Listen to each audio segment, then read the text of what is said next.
লা ইলাহা ইল্লাল্লাহ জোরে লা ইলাহা ইল্লাল্লাহ লা ইলাহা ইল্লাল্লাহ লা ইলাহা ইল্লাল্লাহ জোরে لا إله إلا الله لا إله إلا الله لا إله إلا الله لا إله إلا الله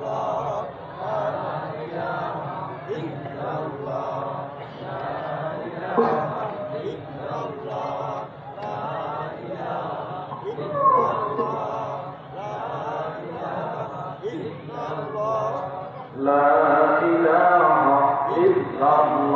إلا الله لا إله إلا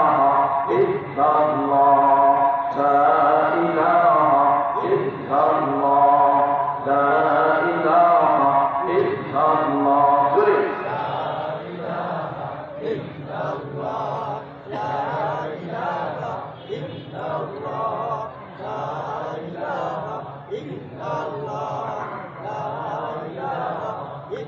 আর সাগর পাহাড়ি দেহব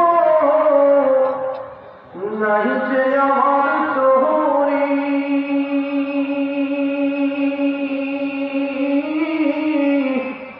পাখি নই যে উড়ে যাব জানাতে ভর করি আর সাগর পাহাড়ি দেহব নাই যে আমার তোহরি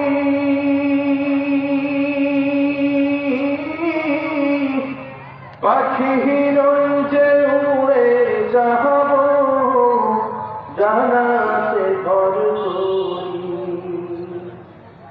আশায় আছে সম্ভব লড়াই আশায় আছে সম্ভব লড়াই করি কি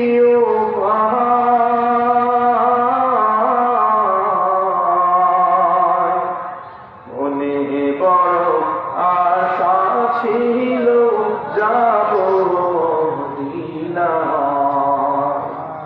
মনে বড় আশা ছিল যাব মদিনায় সালাম আমি করব গিয়ে সালাম আমি করব গিয়ে নবীর রওজায়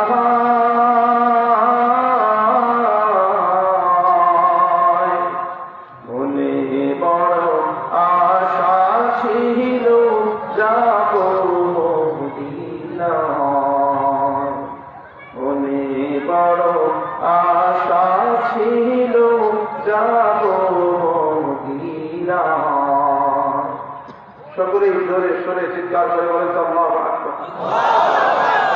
আরো একবার উচ্চ আওয়াজে সমাবেত কণ্ঠে বলেন আল্লাহু আকবার সাদাকাল্লাহু মাওলানা আল-আযীম ওয়া সাদাকা রাসূলুহু an-nabiyyul ummiyul karim wa ala alihi wa ashabihi ajma'in ربنا ظلمنا أنفسنا وإن لم تغفر لنا وترحمنا لنكونن من الخاسرين নাকারগঞ্জ দারুল উলুম কওমি মাদ্রাসার হাফেজ ছাত্রদের পার্টি প্রদান উপলক্ষে বার্ষিক আজিম ও শান ওয়াজ মাহফিলের সম্মানিত সভাপতি প্রধান অতিথি বিশেষ অতিথিবৃন্দ আমন্ত্রিত হযরত উলামায়ে কেরাম আমার সামনে যারা বসেছেন বিরাদারান ইসলাম পর্দার অন্তরাল থেকে যারা আমার কথা শুনছেন আবেদা সালেহা মুমিনা মুসলিমা আমার মা ও বোনেরা আপনারা যারা আমার সামনে বসেছেন তাদের প্রতি সর্বপ্রথম কথা আপনারা একটু আমার সঙ্গে কথা বলতে পারবেন না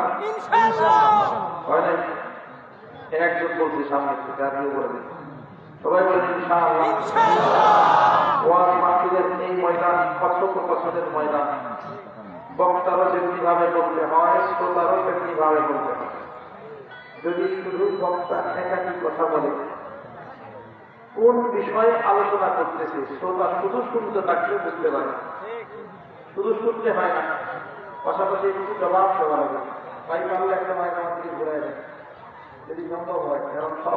ওইদিকে যায় তারপরে আমি সাউন্ড পাই, ওইদিকে সব সাউন্ড তারপরে আমি পাচ্ছি। আমার কানের দিকে একটা ঘোরায় দিলে সবচেয়ে সুবিধা হবে, যদি সম্ভব হয় দেখেন।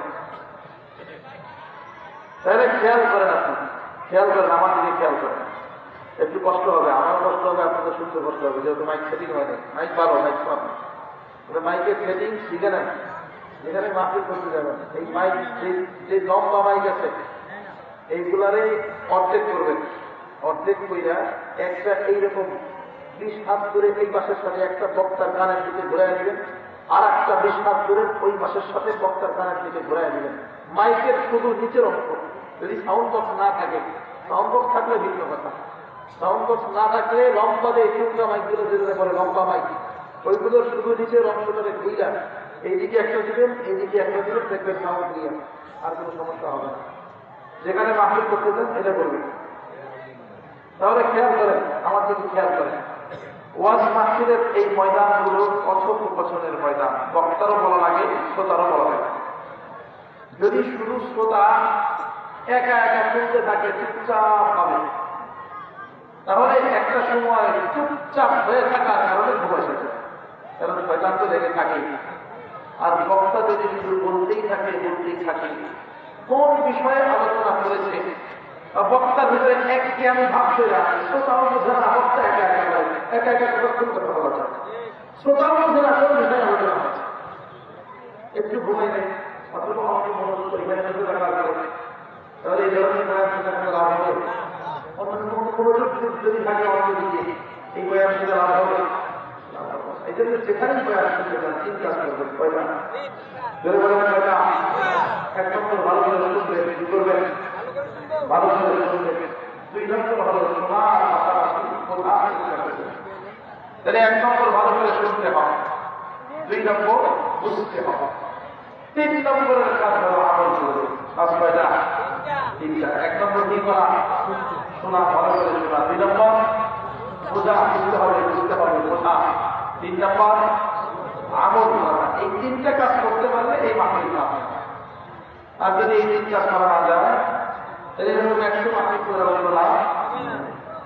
এখন আপনি তো বুঝতেছেন, বুঝতেছেন আমরা আমাদের যেতে হবে, কেমন বোঝাবেন, কথা বলবেন, পারবেন না ইনশাআল্লাহ। বলেন আমাদের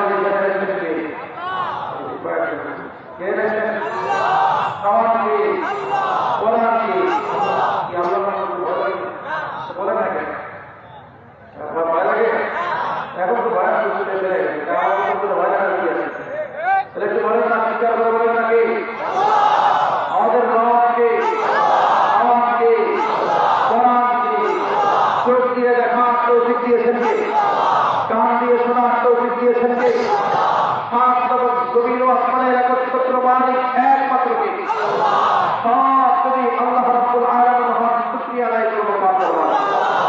আমরা যারা এখানে এসেছি নিজের থেকে আসতে পেরেছি, আল্লাহ এসেছেন। আল্লাহ যদি না আনতেন তাহলে কি আসতে পারতাম? এই যে আল্লাহ আপনাকে আমাকে ভালোবেসে দয়া করে মহাব্বত করে এই জান্নাতি বাগানে আপনার তৌফিক দিয়েছেন, তৌফিক দিয়েছেন। এই জন্য জমিন থেকে অন্তঃস্থল থেকে রব্বুল আলামিনের দরবারে শুকরিয়া জ্ঞাপন করি। আলহামদুলিল্লাহ। আরো একবার নিজেকে বলেন আলহামদুলিল্লাহ।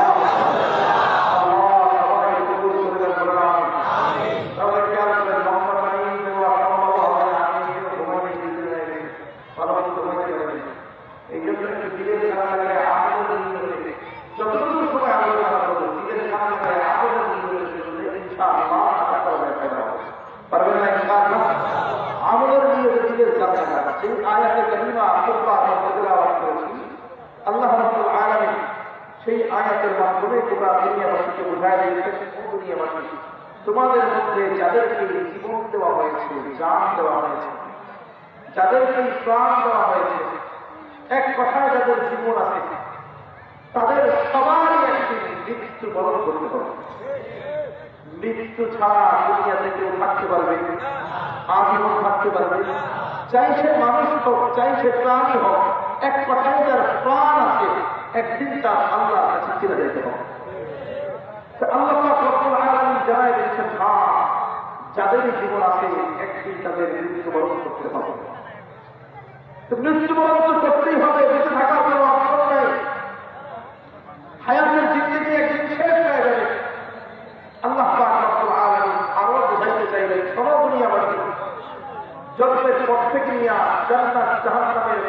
হয়ে যাওয়ার আগ পর্যন্ত প্রত্যেকটা মানুষের তিনটা জিন্দেগি আছে। কয়টা?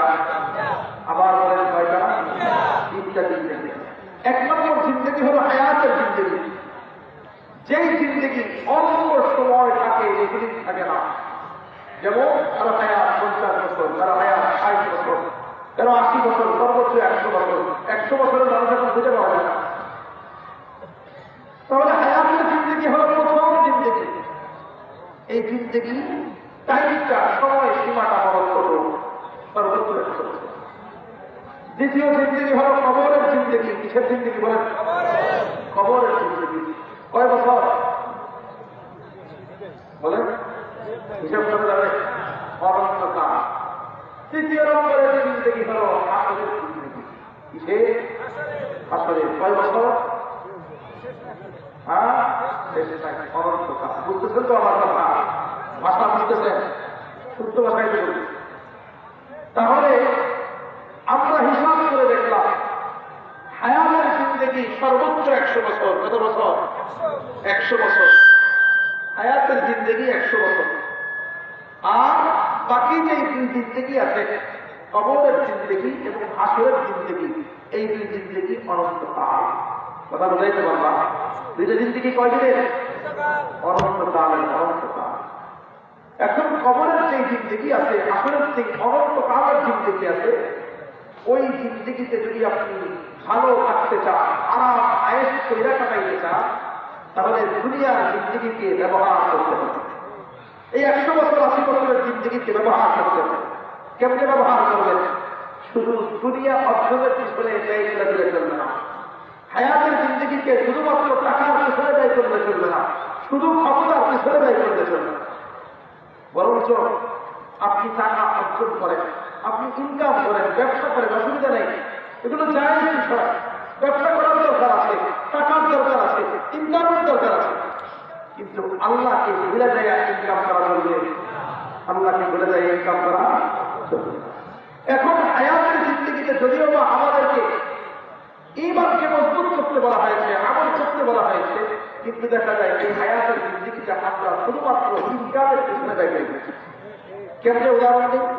মনে করেন কেউ এখন দোকানদারি করতেছে, ব্যবসা করতেছে, হঠাৎ করে মসজিদ থেকে আজান হয়ে গেছে। এখন ওই দোকানদার চিন্তা করে, হাই দোকানের ভিতরে তো অনেক কাস্টমার, তা আগে কাস্টমারকে সামলাই, পরে আল্লাহকে সামলাবে। বলে না, মানে পরে আল্লাহ নামাজ করবো, আবার কাস্টমার অনেক বেশি হয়ে গেলে চিন্তা করে, না নামাজ করে কাজা করে দেবে। আমাদের চিন্তাধারা কিন্তু এইরকম। চাকরি করতেছি, হাতে বড় কাজ করতেছি, জমিতে কাজ করতেছি, আজান হয়ে গেছে, আমরা মনে মনে চিন্তা করি পরে করে দেবো, অসুবিধা নেই। এখন কাজ যেটা করতেছি সেটা আগে শেষ করি, তাই না ভাই? এইরকম আমাদের মস্তিষ্ক হয়ে গেছে। মানে পুরাটাই হায়াতের জিন্দেগি, পুরাটাকেই দুনিয়া ক্ষেত্রে লাগে। আল্লাহ যে আছে, আল্লাহর কথা স্মরণ করতেও ভুলে যায়। আল্লাহ পাক রব্বুল আলামিন বলেন, হ্যাঁ, দুনিয়ার মানুষগুলো সম্পদের জন্য বড় পাগল হয়ে যাবে। দুনিয়ার মানুষগুলো সম্পদের জন্য বড় পাগল, ক্ষমতার জন্য বড় পাগল। আল্লাহর কথা তাদের স্মরণ হয়, স্মরণ হয় না। কথা বুঝাইতে পারে না। এই জন্য আল্লাহ পাক রব্বুল আলামিন সূরা তাকাসুরের প্রথম আয়াতের মধ্যে এই কথা বলেন। আপনারা সবাই সূরা তাকাসুর পড়েন। আল্লাহ পাক রব্বুল আলামিন প্রথম আয়াতের মধ্যে বলতেছেন, আল্লাহুমুত তাকাসুর হাত্তা যুরতুমুল মাকাবির। আল্লাহ পাক রব্বুল আলামিন প্রথম আয়াতের মধ্যে বলতেছেন আল্লাহুমুত তাকাসুর। এই আয়াতের মধ্যে আল্লাহ পাক রব্বুল আলামিন সারা দুনিয়াবাসীকে জানাই দিচ্ছে, ও দুনিয়াবাসী, তোমরা শোনো, চাতুর্যতার লোক, ক্ষমতার লোক, টাকার লোক মানুষকে অন্ধ বানায় রেখেছে, গাফেল বানায় রেখেছে। যেমন ধরেন, আমি যদি উদাহরণ দেই, আপনি ভালো করে বুঝতে মনে করেন, আপনার এই এলাকার মধ্যে, আপনার এই শহরের মধ্যে, এই টাকার লোক কিংবা নাগেশ্বরীর মধ্যে কেউ একটা বিল্ডিং বানাইল 5 তলা, 6 তলা ধরে বলেন, আবার বলেন 6 তলা। ওই 5 তলা বিল্ডিং এর মালিক যখন 5 তলা বিল্ডিং বানাইছে, ওই 5 তলা বিল্ডিং বানানোর পর তার লোক কমে গেছে নাকি বেড়ে গেছে? 5 তলাই শেষ। ওই 5 তলা বিল্ডিং এর মালিক এইবার চিন্তা করে 5 তলা আবার একটা 10 তলা বিল্ডিং দরকার। মনে করেন 10 তলা বিল্ডিং এর বনানী এলাকা, বনানীতে বিল্ডিং বানাইলো, বাড়ি বানাইলো,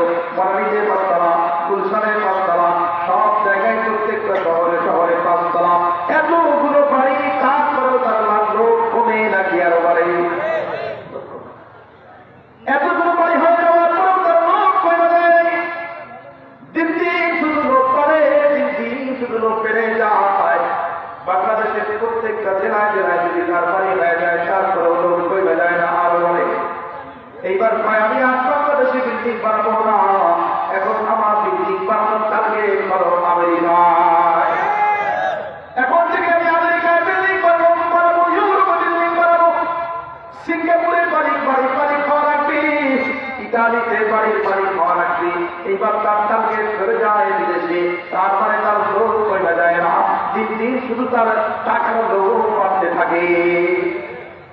আমার মনে করেন আপনার এই এলাকায় বলছেন কেউ একজন 1 বিঘা জায়গা কিনেছে, এখানে 2 বিঘা 2 বিঘা না কি বলে 5 বিঘা, 1 বিঘা জায়গা কেনার পরে ওই আল্লাহর বান্দাকে ওই আল্লাহর বান্দার লোক কি কইবা যায় না কি আর বলে।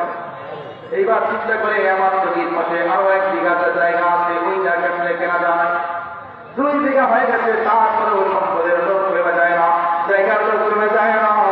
এইবার চিন্তা করে আর কোন জায়গা থেকে জায়গা কেনা যায়, আর কোন স্থানে জায়গা কেনা যায়। এইভাবে দেখা যায় জায়গার লোক সম্পদের লোক দিন দিন শুধু বাড়তে থাকে, কখনো কমে যায় না। আবার ঠিক তেমনিভাবে ক্ষমতার লোক আপনার এলাকার সামান্য একজন নেতা যখন সে নেতা হয়ে যায়, ওই নেতা যখন চিন্তা করে কেমনি নির্বাচন করবো, মনে করেন নির্বাচন করার পরে নির্বাচন হয়ে যায়, নির্বাচন হয়ে যাওয়ার পরে তার লোক কমে নাকি আরো বাড়ে, আরো বেড়ে। এইবার সে চিন্তা করে কেমনি চেয়ারম্যান হওয়া যায়, চেয়ারম্যান হয়ে গেল, চেয়ারম্যান হয়ে যাওয়ার পরে তার এইবার মাথার ভিতরে গুড়গুড় করতে থাকে কেমনি এমপি হওয়া যায়, এমপি হয়ে গেল। এইবার তার মাথার ভিতরে আমার করে নানা মন্ত্রিত্ব অর্জন করতে হবে, হয়তো অর্থমন্ত্রী হওয়া লাগবে, অথবা শিল্পমন্ত্রী হওয়া লাগবে, অথবা বস্ত্রমন্ত্রী হওয়া লাগবে, এক কথায় কোন একটা মন্ত্রিত্ব অর্জন করা লাগবে। মনে করেন বাংলাদেশের সর্বোচ্চ পর্যায়ের নেতা হয়ে গেল, বাংলাদেশের সব ক্ষমতা অধিকারী হয়ে গেল।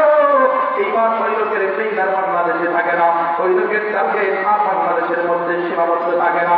এইবার তার টার্গেট হয়ে যায় কেমনে আমেরিকায় যাইয়া মন্ত্রী হওয়া যায়। তার মানে ক্ষমতার লোক কমছে না বাড়ছে। আল্লাহ নবী মুহাম্মদ রাসূলুল্লাহ সাল্লাল্লাহু আলাইহি ওয়াসাল্লাম বলেন, এই যে মানুষের মধ্যে টাকার লোক, মানুষের মধ্যে ক্ষমতার লোক, এই লোক দিন শুধু বাড়তেই থাকে। সূরা তাকাসুরের প্রথম আয়াতের মধ্যে আল্লাহ পাক এই কথা বলেন, আল্লাহ তাকাসুর, ক্ষমতার লোক, টাকার লোক, মানুষকে গাফেল বানায় রাখে, অন্ধ বানায় রাখে, এমন ভাবে গাফেল বানায়। আল্লাহ পাক রব্বুল আলামিনের পক্ষ থেকে যখন ডাক দেওয়া হয়, বান্দা আল্লাহর ডাক শুনতে চায় না, ওই ক্ষমতা নিয়ে ব্যস্ত থাকে, ওই টাকা অর্থ নিয়ে ব্যস্ত থাকে, ওই সম্পদ নিয়ে ব্যস্ত হয়ে যায়। আল্লাহ পাক রব্বুল আলামিন বলেন, আয়াতের মধ্যে বুঝা যায়, আল্লাহ পাক রব্বুল আলামিন বলেন, মানা একদিন সব লোক খতম হয়ে যায়, শেষ হয়ে যায়, একদিন সব লোক শেষ হয়ে যায়। বলে সেই দিন কোন দিন? হাত্তা আসুরতুল্লাহ কাবিল, যেদিন ওই ক্ষমতার পাগল, সম্পদের পাগল লোকটা যেদিন কবরস্থানে পৌঁছে যায়, তারপরে যেদিন তার দেহের মধ্যে রূহটা থাকে না, তার দেহের মধ্যে আর জান থাকে না, প্রাণ থাকে না, একমাত্র সেই দিন লোক শেষ হয়ে যায়। এর আগ পর্যন্ত লোক শেষ হতে চায় না, ক্ষমতার লোক শেষ হয় না, তারপরে আমার এক পর্যন্ত কোন লোক শেষ হয়ে যায় না, টাকার লোকও শেষ হয়ে যায় না, ক্ষমতার লোকও শেষ হয়ে যায় না। আল্লাহ নবী মুহাম্মদ রাসূলুল্লাহ সাল্লাল্লাহু আলাইহি ওয়াসাল্লাম বলেন, ও বান্দা শোনো, যেই ক্ষমতার জন্য সারা জিন্দেগি পার করলাম, যেই টাকার জন্য সারা জিন্দেগি পার করলাম, যেই টাকা, যেই সম্পদ অর্জনের জন্য আল্লাহরে বলে গেলাম, আল্লাহরে আরো ভালো মন্দ বলে রাখতে চাই না, আল্লাহটাকে সারা দিয়া মসজিদে আসতে চাই না, শুইনা নাও, তুমি যখন কবরে যাবা, তুমি যখন জিন্দা থেকে মোটা হয়ে যাবা, সব তখন বন্ধ হয়ে যাবে। তোমার লাশ যখন কবরের দিকে নিয়ে যাওয়া হবে, তখন তোমার সঙ্গে মাত্র 3টা জিনিস কবর পর্যন্ত যাবে। কয় জিনিস করে বলে? কয়টা? আল্লাহ নবী বলেন 3টা জিনিস মাত্র কবর পর্যন্ত যাবে। যেই টাকা অর্জনের জন্য, যেই সম্পদ অর্জনের জন্য তুমি সারা জিন্দেগি ব্যয় করে দিলা, আল্লাহরে ভুলে যায়, সারা জিন্দেগি পার করলাম, ওই সম্পদ তোমার সঙ্গে কবর পর্যন্ত যাবে, কিন্তু কবরের ভেতরে যাবে না। 3টা জিনিসের মতো জিনিস হলো তোমার সম্পদ কবর পর্যন্ত যাইয়া আবার ফেরত ফিরে আসবে। একটা উদাহরণ দিলে বুঝবেন। মনে করেন আপনার এই এলাকার সব চাইতে টাকাওয়ালা ব্যক্তি, অথবা কুড়িগ্রামের সব চাইতে টাকাওয়ালা, সম্পদওয়ালা ব্যক্তি ঢাকার মধ্যে ইন্তেকাল করল। ঢাকায় মারা যাওয়ার পর তার এক্সট্রা গাড়ি অথবা আলাদা হেলিকপ্টার ভাড়া করে, সেই হেলিকপ্টার সহ লাশটাকে কবরস্থানে আনা হইল।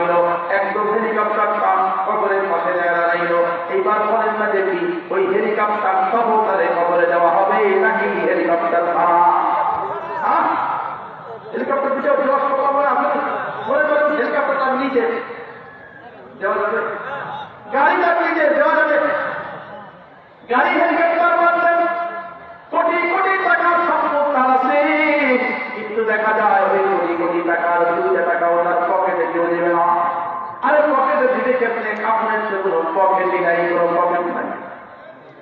কেউ যদি বলে এত টাকার মালিক, এত সম্পদের মালিক, এত কোটি কোটি টাকা, এত হীরা মালিক তার কাছে আছে, স্বর্ণরূপার মালিক, কেউ যদি কয় 1 টুকরা স্বর্ণ কাপড়ের ভিতরে দিয়ে দেয়, চলবে? এখন যদি কেউ কয় না কাপড়ের টুকরা রাখতে বানায় দেয়, বড় লোক দেখে 20 টুকরা দেয়, 20 টুকরা দিলে চলবে?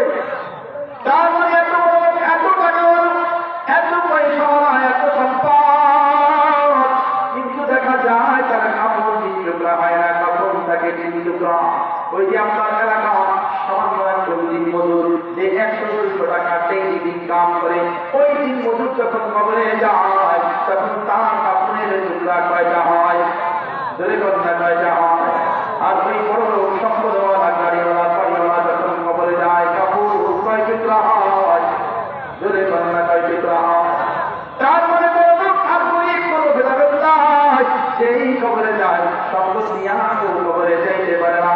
ওই সম্পদ হয়তো বা সর্বোচ্চ কবর পর্যন্ত যাইতে পারে, ওই আপনার গাড়ি সর্বোচ্চ কবর পর্যন্ত যাইতে পারে, আপনার হেলিকপ্টার সর্বোচ্চ কবর পর্যন্ত যাইতে পারে, কিন্তু কবরের ভেতর পর্যন্ত যায় না।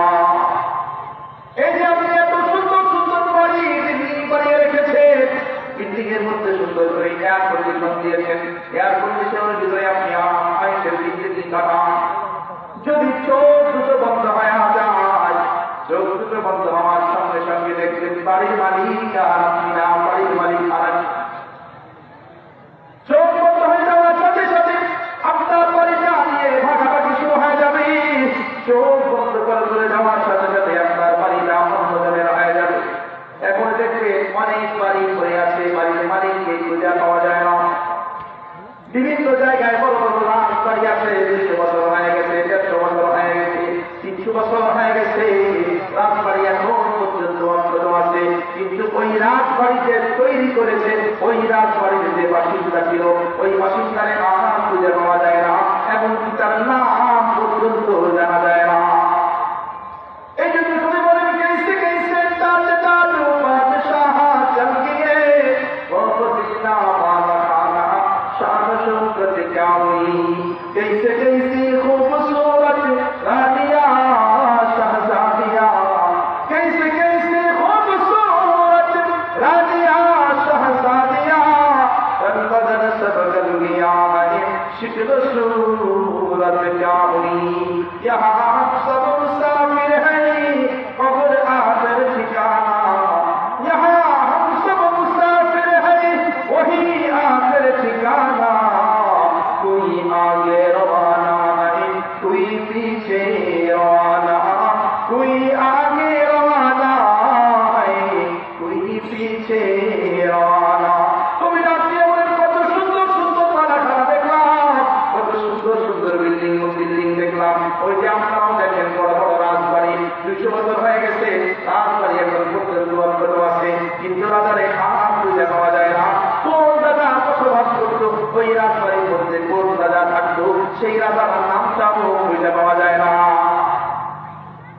বাদশাহ হারুন রশিদের জামানা, আপনারা কম বেশি সবাই জানেন, বাদশাহ হারুন রশিদের জামানায় একজন পাগল ছিল, তার নাম পাগল। শুধু পাগল না, আল্লাহর পাগল, কার পাগল বলে না। দুনিয়াতে এমন কিছু পাগল আছে যে তাদেরকে দেখলে মানুষ পাগল বলে, কিন্তু ওই পাগলদের সম্পর্ক সরাসরি আল্লাহর সাথে। এমন পাগল কিছু কিছু পাগল আছে রাস্তার মধ্যে দাঁড়িয়ে আল্লাহ আল্লাহ আল্লাহ আল্লাহ আল্লাহ আল্লাহ বলে ডাক দেয়, আল্লাহ আল্লাহ বলে জিকির শুরু করে দেয়। ওই যে চরমনায় ময়দানে চরমনায় ময়দানে ওই নদীর পাশে দাঁড়ায় আনন্দে একটা দুটার সময় কিছু আল্লাহর পাগল আল্লাহ আল্লাহ আল্লাহ আল্লাহ বলে ডাকি। দেখলে মনে হয় বাহির থেকে যখন আপনি দেখবেন তখন আপনার কাছে মনে হবে, হ্যাঁ এই যে আল্লাহ বান্দা গুলো এখানে দাঁড়ায় দাঁড়ায় বিয়ে করে, তাদের কি শরম লাগে না? তাদের কি লজ্জা লাগে না?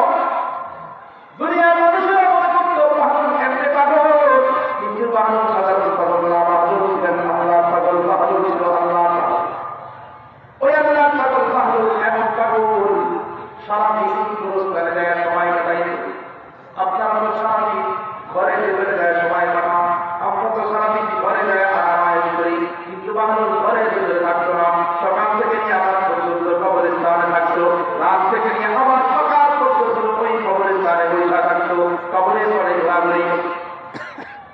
বাদশাহ হারুন রশিদের সঙ্গে তার খুব ভালো সম্পর্ক ছিল। বাদশাহ হারুন রশিদ একদিন ওই কবরস্থানের পাশে রাস্তা দিয়ে হাঁটার সময়, হেঁটে যাওয়ার সময় দেখে বাহাদুর পাগল কবরস্থানের ভিতরে সময় কাটায়, সারাদিন কবরস্থানে থাকে। বাদশাহ হারুন রশিদ যখন দাঁড়িয়ে বলে, ও বাহাদুর, তোমার কি মাথা আর ঠিক হবে না? এত বড় পাগল কেমনে হইলা? দুনিয়ার সব মানুষ যে সময় ঘরের ভিতরে বিশ্রাম নেয়, দুনিয়ার সব মানুষ যে সময় ঘরের মধ্যে আরাম আয়েশ করে, ও বাহাদুর তখন থেকে তুমি তোমার ঘরেই যাও না, বাড়িতেই যাও না, তুমি দেখি সারাদিন কবরে থাকো, সারাদিন কবরস্থানে ঘোরাঘুরি করো, কবরস্থানে এমন কি মজা পাইলা, এমন করিয়া তোমার মাথা কেন নষ্ট হইল, কেমনে নষ্ট হইল? সব মানুষেরা ঘরে ঘুমায়, তুমি পাগলের মতো কবরস্থানে ঘোরাঘুরি করো। আল্লাহ পাগল বাহাদুর যখন ডাক দিয়ে বলে, ও বাদশাহ হারুন রশিদ, পাগল আমি না, বলো পাগল তুমি। আমি পাগল। এবার বাদশা তো লোকজন নিয়ে যাইতেছে, গণ্যমান্য ব্যক্তি করবো, আপনি বাদশার সাথে। এবার বাদশার গায়ে লাগছে কথা যে আমারই একটা অংশের সামনে পাগল বললো। বাদশা বলে বলে একটু লাগান্বিত হয়ে গেছে, লাগান্বিত হয়ে যায়। বাহাদুর দাঁড়িয়ে বলে, বাহাদুর, সবাই যারা তুমি পাগল, তুমি বলতেছো আমি পাগল, আজকে প্রমাণ করো না তোমার পাগল। আজকে যদি আমি পাগল প্রমাণ করতে না পারো, তাহলে আজকে তোমার শাস্তি হবে, বিচার। কেন তুমি আমার পাগল? আল্লাহ বাহাদুর তখন ডাকিয়ে বলে, বাদশাহ হারুন রশিদ, প্রমাণ করার আগে আপনাকে কিছু প্রশ্ন করবো, প্রশ্নের জবাব দেন, তারপরে এই প্রমাণ পাওয়া যাবে। আল্লাহ বাহাদুর ডাকিয়ে বলে, বাদশাহ হারুন রশিদ, প্রথম প্রশ্ন হলো, আপনি যে ঘরের ভিতরে, আপনি যে প্রাসাদের মধ্যে এখন থাকেন, আপনার আগে আপনার প্রাসাদের মধ্যে কে বলবান? আমার আগে আমার প্রাসাদের মধ্যে আমার আগের যে বাদশাহ ছিল, সেই বাদশাহ বসবাস করতো, সেই বাদশাহ থাকতো। বলে তার আগে কে ছিল? বলে তার আগে তার আগের বাদশাহ ছিল। তখন বাহাদুর ডাকছে, বলে বাদশাহ হারুন, আপনার আগের বাদশাহ, তার আগের বাদশাহ এখন কোথায়? ওই যে বাড়ি মালিক যারা ছিল তারা এখন কোথায়? বলে কবরস্থানে। আমি আছি কোথায়? বলে তুমি আছো কবরস্থানে। তখন বাহাদুর ডাকছে, বলে বাদশাহ হারুন, আপনার আগের বাদশাহ ওই যে প্রাসাদের মালিক ছিল, কিন্তু প্রাসাদে থাকতে পারে নাই, চোখ বন্ধ হয়ে যাওয়ার সঙ্গে সঙ্গে আসল বাড়ি কবরে চলে আসছে। তার আগের বাদশাহ আপনার মতো ওই প্রাসাদে আরাম আয়েশ করেছে, আপনার মতো ওই প্রাসাদের বাড়ি ছিল, প্রাসাদের বাদশাহ ছিল, সেও থাকতে পারে না। চোখগুলো বন্ধ হয়ে যাওয়ার সাথে সাথে ওই পানাখানা থেকে, প্রাসাদ থেকে তারা বের করে দেওয়া হয়েছে, সেও আসল বাড়ি কবরে চলে আসছে। ও বাদশাহ হারুন, আপনিও ভালো করে জানেন, আপনার চোখগুলো যদি বন্ধ হয়ে যায়, ওই প্রাসাদ আর আপনার থাকবে না, ওই প্রাসাদ আর আপনার না, আপনার ঠিকানা হয়ে যাবে এই বাবা। আপনি যত সুন্দর করে আপনার প্রাসাদকে সজ্জিত করেন, যত সুন্দর করে করে প্রাসাদের দেয়ালকে বানানো, যত সুন্দর করে করে আপনার প্রাসাদটাকে আপনি সাজান, চোখ বন্ধ হয়ে যাওয়ার সঙ্গে সঙ্গে সারাক্ষণ হয়ে যাবে, ওই প্রাসাদের মাটির সারাক্ষণ হয়ে যাবে। আপনি জানা সত্ত্বেও সেই 2 দিনের প্রাসাদে আপনি বসবাস করতেছেন, ওই 2 দিনের প্রাসাদ নিয়ে ব্যস্ত হয়ে আছেন। আসল সেই ঘর আপনার, যেখানে আপনার দাদা, সেখানে আপনার বাবা, সেখানে আপনার আগের বাদশাহ, তার আগের বাদশাহ সেই ঘরের মধ্যে শুয়ে আছে, সেই ঘরের খবর আপনার কাছে নাই, আপনার কাছে নাই। আপনি আছেন 2 দিনের সেই ঘর আপনাকে দেওয়া হয়েছে, 2 দিনের সেই ঘরের মালিক আপনাকে বানানো হয়েছে, সেই ঘর নিয়ে আপনি ব্যস্ত আছেন। আমি তো আপনার মতো পাগল না, এই জন্য 2 দিনের ঘর নিয়ে আমি ব্যস্ত হই না। যেই ঘরে অনন্তকালের জন্য আমার থাকতে হবে, আমি সেই ঘরের পাশে এসে বসে আছি। ওই ঘরের মধ্যে কি সামান নেওয়া লাগে, সেই সামান আত্মসাৎ করার জন্য আমি টেনশনে আছি, চিন্তিত আছি। আপনার তো ওই আসল ঘরের খবর নয়, আপনি নকল ঘর নিয়ে ব্যস্ত আছেন। আর দুনিয়াতে যারা নকল ঘর নিয়ে ব্যস্ত থাকে, তারা পাগল ছাড়া আর কিছু হতে পারে না। দুই চোখ থেকে পানি ছেড়ে দিয়েছে। হারুন যখন ডাক দিয়ে বলে, ও হারুন, সুন্দর একটা ফুল তুমি আমার দিলাম, আমি আসলেই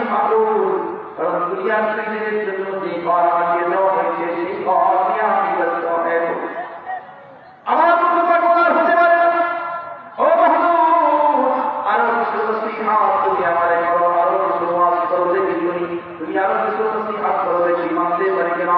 আল্লাহ যখন নাম দিয়ে বলে বাদশাহ হারুন, তুমি তো এলাকার বাদশাহ, তুমি তো এই রাজ্যের বাদশাহ, তোমারে আমি আলাদা করে কি নসিহত করবো?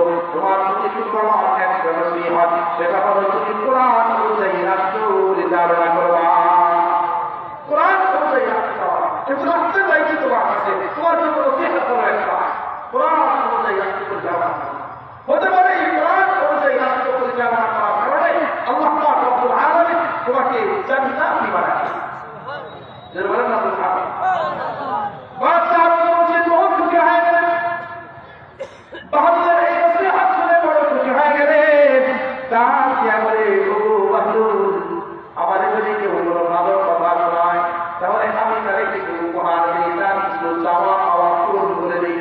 তোমার এমন কি চাওয়া আছে, তুমি আমি বাদশাহ হারুনের কাছে চাও, দেখি আমি তোমার চাওয়াগুলো পূরণ করে দিতে পারি কিনা। তখন আল্লাহ পাকুল বাহাদুর বলে বাদশাহ হারুন, আমার পক্ষে তিনটা চাওয়া আছে, কয়টা? যদি তুমি পূরণ করতে পারো তাহলে সারা জীবন তোমার শুকরিয়া আদায় করবো। কয় চাওয়া? তিনটা চাওয়া।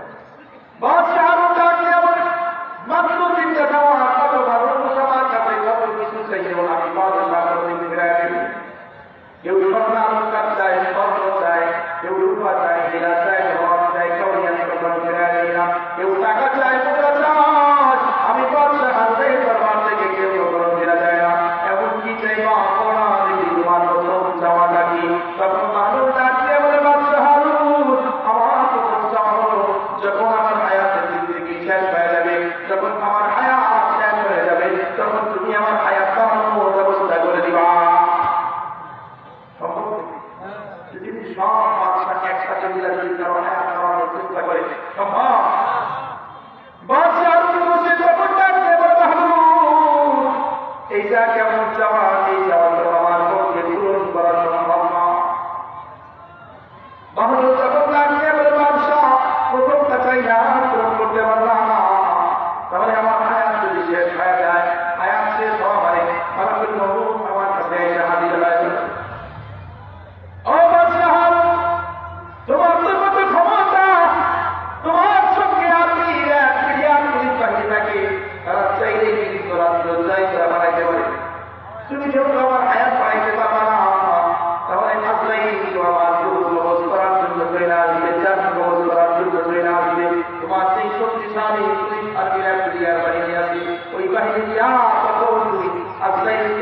চাইতে পারি না, তোমার মতো সামান্য থাকতে গোলামের কাছে আমার কোনো কিছু চাওয়াও থাকতে পারে না। চাইবো তার কাছে ও মেরে सब है मेरे अल्ले वाला है, वो मेरे दिल में हिदायत का बती चलने वाला है, वो मेरे मालिक है मालिक है रहमान रहीम है, वो मेरे सत्तार है जब्बार है रज़्ज़ा को करीम है, वो मेरे सत्तार है जब्बार है रज़्ज़ा को करीम है।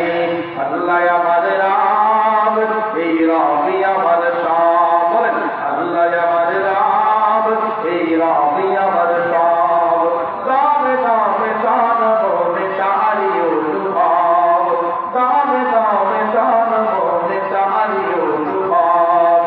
अल्लाह अमर राम ए राबी अमर शाम, राम किसरे का আমার বলে আমাদের রাখে এই যে আল্লাহ নবী মুহাম্মদ রাসূলুল্লাহ সাল্লাল্লাহু আলাইহি ওয়াসাল্লাম বলেছেন, সম্পদ মানুষের জন্য কবর পর্যন্ত যায়, কবরের ভেতরে পর্যন্ত যায় না, কবর পর্যন্ত যায় না, সম্পদ আমার কাছে আসে, আমার কাছে আসে। আল্লাহ নবী বলেন তৃতীয় নম্বরে আরো এক জিনিস মানুষের সঙ্গে কবর পর্যন্ত যায়, কিন্তু সেই জিনিসটা কবর পর্যন্ত যায় আবার ফেরত আসে। সেটা কি বলে? সেটা হলো দুনিয়া আত্মীয় স্বজন মহব্বতের মানুষ, এই যে মা বাবা স্ত্রী সন্তান, এই যে আপনার ভাই আপনার বোন, আপনার ভাই আপনার বোন, আপনার মহব্বতের মানুষজন সর্বত্র আপনার লাশের সঙ্গে কবর পর্যন্ত যাবে, কিন্তু কবরের ভেতর পর্যন্ত যাবে না। যাইনি কখনো গেছে?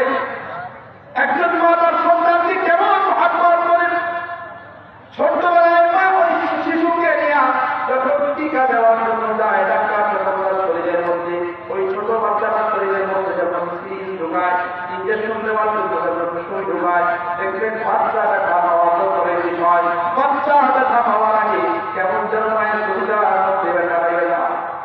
আমার সন্তান যখন একটু বড় হয়, সন্তানের হাতের মধ্যে একটু ছিঁড়ে গেলে, একটু কেটে গেলে রক্ত বের হয়, সন্তান কাঁদা লাগে, কেমন যেন মায়ের চোখ দিয়ে পানি বের হয়ে যায়। এক কথায় সন্তানের প্রতি একজন মায়ের কেমন মহব্বত, কিন্তু ভালো করে খেয়াল করে দেখেন, ভালো করে খেয়াল করে জবাব দিয়ে, এত আদরের সন্তান, এত মহব্বতের সন্তান, এত ভালোবাসার সন্তান যখন কবরে যায়, ওই সন্তানকে যখন কবরে রাখা হয়, কোন মা কোন সন্তানের সঙ্গে কবরের ভেতরে গেছে দেখছেন? কখনো দেখেছেন? কখনো শুনেছেন? এত মহব্বতের সন্তান, তারপরও দেখা যায় ওই মা যখন কবরে ওই সন্তানের সঙ্গে কবরের ভেতর পর্যন্ত যায় না, সর্বত্র যায়, কবরের স্থান পর্যন্ত যায়। আল্লাহ নবী বলেন, মা যত মহব্বত করুন না কেন, যত মহব্বতের মানুষ হোক না কেন, যত মহব্বতের বন্ধু হোক না কেন, যত মহব্বতের সন্তান হোক না কেন, ওই যে মহব্বত করে নেওয়ালা মানুষ কবর পর্যন্ত তোমাকে বিদায় জানানোর জন্য যাবে, কিন্তু তোমার সঙ্গে কবরের ভেতর পর্যন্ত যাবে না। তাহলে দেখলাম সম্পদ মানুষের সঙ্গে কবর পর্যন্ত যাইয়া তারপরে ফেরত চলে আসে। আপনি স্বজন স্ত্রী ছেলে সন্তান মানুষের সঙ্গে কবর পর্যন্ত যাইয়া ফেরত চলে আসে। আল্লাহ নবী মুহাম্মদ রাসূলুল্লাহ সাল্লাল্লাহু আলাইহি ওয়াসাল্লাম বলেন, তৃতীয় আরো একটা জিনিস আছে যেটা মানুষের সঙ্গে কবর পর্যন্ত যায়, কিন্তু ওই বাকি ওই জিনিসের মতো ফেরত চলে আসে না, বরং মানুষের সঙ্গে কবরের ভেতর পর্যন্ত যায়। তার নাম হলো ঈমান, তার নাম হলো আমল। কবরের ভেতরে কি কি যায় বলেন? ঈমান। কি করে বলেন? আমল। ঈমান আর আমল, যার ঈমান যত মজবুত, আমল যত মজবুত, তার কবর তত সুন্দর। আল্লাহ নবী মুহাম্মদ রাসূলুল্লাহ সাল্লাল্লাহু আলাইহি ওয়াসাল্লাম বলে, ঈমানদার বান্দা যখন চক্ষু বন্ধ করে, যখন তার মরণ হয়ে যায়, মরণের পর যখন তার কবরের মধ্যে রাখা হয়, কবরের মধ্যে রাখার পরে ফেরেশতারা এসে তারে কয়টা প্রশ্ন করে? জোরে কথা কয়টা? ঈমানদার মধ্যে প্রশ্ন হয় কয়টা? বেঈমান মধ্যে কয়টা হয়? কয়টা? একই তো নাকি? ঈমানদার বান্দাদের ঈমান ছিল মজবুত ঈমান, সাধারণ ঈমান না, শক্ত ঈমান, কঠিন ঈমান। ঈমানদার বান্দা যখন কবরে যায়, ঈমানদার বান্দা কবরে যাওয়ার পরে ফেরেশতারা এসে যখন জিজ্ঞাসা করবা, বুঝবার আপনার সত্যিকার বান্দার মাঝে তারা একটি গাছের মধ্যে রাখেন, ওই ঈমানদার বান্দাদের ঈমানের মধ্যে পাওয়ার আছে, সাধারণ ঈমান না, আমাদের মতো নরবরে ঈমান না, যার ঈমানের মধ্যে মজবুতি আছে, কামাল আছে,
हिम्मत का जो एक परवाना में है लुत्फ जीने में नहीं जल जल के मर जाने में है लुत्फ जीने में नहीं जल जल के मर जाने में है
কথা